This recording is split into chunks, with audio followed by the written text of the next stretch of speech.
Tetap terjadi ya boy. Oke boy, mari kita simak boy. Ya oke siap boy. Ya sip dadah.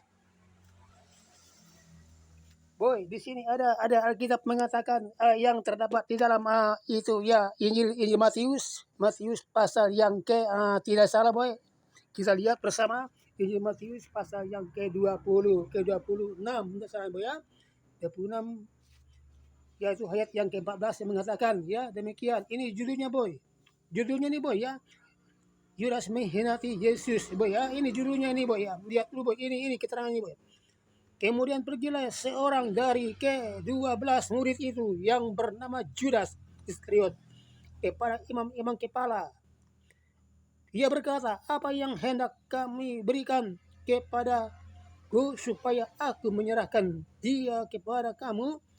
Mereka membayar 30 uang perak kepadanya. Ya, oke dengar boy, dengar. Dan mulai saat itu ia mencari kesempatan yang baik untuk menyerahkan Yesus. Boy, ini luar biasa boy. Ini yang kita mengatakan boy, ya. Jadi Judas ini boy, inilah sebagai provokator pembunuh Yesus boy. Jadi kita mengambil kesimpulan boy, ya. Dalam hukum kealkitaban, yaitu tentang Kristus Yesus, bahwa tanpa Judas itu, ya mungkin itu tidak ada pengampunan dosa boy, ya. Karena itu karena Judas itu adalah sebagai provokator boy. Dia adalah membunuh Yesus. Jadi andai kata misalnya Yesus tidak dibunuh boy, maka dosa manusia tidak bisa diampuni boy. Oleh karena ada Judas, maka manusia bisa terampun dosanya boy ya. Jadi kita ini bersyukur kepada Judas boy, karena dia adalah provokator untuk membunuh Yesus. Namun dalam arti itu boy, ya kita bisa mengingat bahwa Judas adalah memang orang yang berdosa terhadap Allah. Karena di dalam apa itu boy, dalam undang-undang ke-10 perintah Allah yang telah diberikan oleh Tuhan kepada Musa, ia mengatakan dilarang membunuh boy. Tetapi kenapa Judas membunuh boy? Karena Judas ini adalah provokator membunuh ya itu membunuh nabi ataupun membunuh Yesus Kristus sendiri boy. Itu Tuhan kita boy.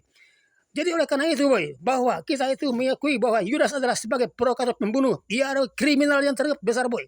Karena membunuh seorang yang sangat pangkat tertinggi boy. Tuhan itu adalah pangkat yang tertinggi bagi kita boy ya. Oke boy, kita simak. Jadi andai kata misalnya tidak ada Judas untuk membunuh Yesus boy, maka pengampun dosa tidak ada terjadi boy. Karena tercurahnya darah Yesus itu di kayu salib di Golgota, maka pengampunan itu akan segera terjadi boy. Oleh karena itu begitu besar kasih Allah kepada manusia sehingga ia itu boy memberi secara pasrah, yaitu Yesus sebagai imbalan untuk penebus dosa manusia boy ya. Jadi kita harus manusia sadari boy bagaimana tingkah laku Tuhan Yesus kepada kita, bahwa Allah itu adalah besar kepada kita boy, dan dia sungguh untuk mengasihi kita manusia boy ya. Jadi kita harus menanggapi hal ini boy, jangan kita mengabaikan Tuhan itu memang betul-betul ada boy. Tuhan itu betul-betul kasih kepada kita boy. Oleh karena itu kita harus menyadari bahwa kita ini hidup adalah perlu Tuhan. Manusia hidup tanpa Tuhan itu sama sekali manusia yang tolol boy, tidak tidak fungsi boy. Jadi manusia ini harus perlu ada Tuhan boy. Segala sesuatu jadi ke Tuhan, maka oleh karena itu boy, kita harus tanggapi semuanya. Segala ciptaan Tuhan, ciptaan Allah itu adalah untuk manusia, dan manusia kelola boy ya. Oke boy, mungkin di sini saja pembicaraan singkat kepada kita semua agar supaya kita menanggapi bahwa tanpa Yudas maka pengampunan dosa tidak ada boy ya. Oke boy ya. Oke boy ya boy.